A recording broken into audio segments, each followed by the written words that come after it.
இங்க கங்காங்கிற ஒரு பொண்ணு அவளோட பாய் ஃப்ரெண்ட் ஏமாத்தி பொண்ணுங்க தொழில் செய்யற இடத்துல வித்துட்டு போயிடுறான். இது வரைக்கும் வெளி உலகத்தையே பார்க்காத அந்த சின்ன பொண்ணால இவங்க கிட்ட இருந்து தப்பிச்சு போக முடியாம கட்டாயப்படுத்தி அந்த தொழிலை செய்ய ஆரம்பிக்கிறா.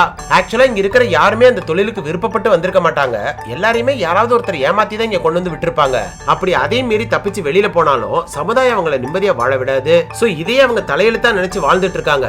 ஆனா என்னைக்கு கங்கா இந்த தொழிலுக்குள்ள வந்தாலோ அன்னையில இருந்து அந்த தொழிலே தலைகீழா மாற ஆரம்பிக்குது. ஏன்னா இதுக்கு முன்னாடி அங்க இருந்த ஓனர் அங்க இருக்கிற பொண்ணுங்களை ஒரு மிஷின் மாதிரி நடத்துறாங்க.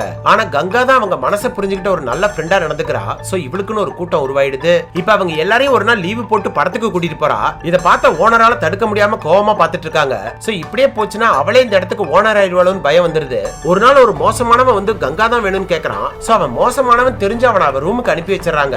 அவன் அவளை பயங்கரமா சித்திரவதை பண்றான். அந்த சத்தத்தை கேட்டு வெளியில இருந்து சந்தோஷப்படுறாங்க.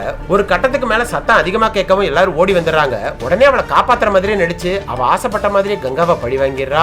அடுத்த நாள் பார்த்தா அவ உடம்புல ஹாஸ்பிட்டல்ல 29 தையல் போட்டு வச்சிருக்காங்க. அந்த அளவுக்கு அவளை காயப்படுத்தி இருக்கான். இத பார்த்த ஓனர் இது எல்லாமே நம்ம தொழில சகஜம், நம்மளால போலீஸ் கிட்டையும் போக முடியாதுன்னு சொல்லி மறைமுகமா அவளை பயமுறுத்த பாக்குறா. இதை தெரிஞ்சுக்கிட்ட கங்கா டைரக்டா போலீஸ் கிட்ட போகாம போலீஸே பார்த்து பயப்படுற ஒரு தாதா கிட்ட போயிடுறா. அவர் தாதாவா இருந்தாலும் நல்லவரா இருக்காரு. அவர்கிட்ட இவளுக்கு நடந்த கொடுமையை சொல்லி துப்பட்டாவை கழட்டி காட்டுறா. அதை பார்த்து அவரே ஒரு நிமிஷம் கலங்கி போயிடுறாரு. சோ பாவப்பட்டு கொஞ்சம் பணம் கொடுத்து அனுப்பலான்னு பாக்குறாரு. ஆனா அவளுக்கு பணம் தேவையில்லை, நீதி தான் வேணும்னு கேக்குறா. அன்னையில இருந்து அவளை அவரோட தங்கச்சின்னு சொல்லி அவளுக்கு பாதுகாப்பா ஒருத்தன் அவன் வீட்டுக்கு அனுப்பி வைக்கிறாரு.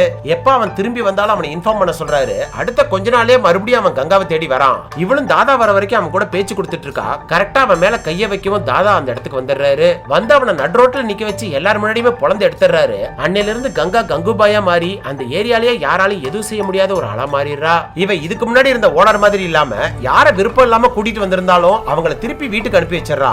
அதுல இருந்து அவன் மேல இன்னும் கொஞ்சம் மரியாதை வர ஆரம்பிக்குது. அதுக்கப்புறம் அங்க இருக்கிறவங்களுக்கும் ஒரு அங்கீகாரம் கிடைக்கணும், அதுக்கு அடுத்த ஜெனரேஷனுக்கு படிப்பு கிடைக்கணும் முயற்சி பண்றாங்க.